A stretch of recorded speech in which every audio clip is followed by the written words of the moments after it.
बास झालं. बास झालं मनातल्या मनात रडणं आणि जगासमोर मी खुश आहे म्हणून खोटेपणाने मिरवणं. प्रचंड त्रास होतोय तुला. बाहेर पडायचंय ना यातून. कुठल्याही निरर्थक विचाराला कुरवाळत बसायचं नाही. कुणीही काही मनाविरुद्ध बोललं, खटकेलंसं वागलं तर ते बोलून मोकळे होतात. तू मात्र त्याच विचारांनी रडत बसतोस, स्वतःला कोसत बसतोस.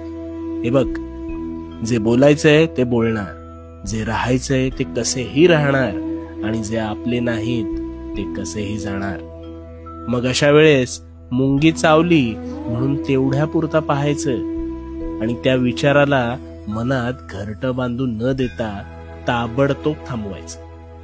स्वतःसाठी थोडंसं बेफिकीर व्हायचं. आणि सगळ्यांचा समाचार घ्यायला मी आहे ना, त्यामुळे भिवू नकोस, कारण मी तुझ्या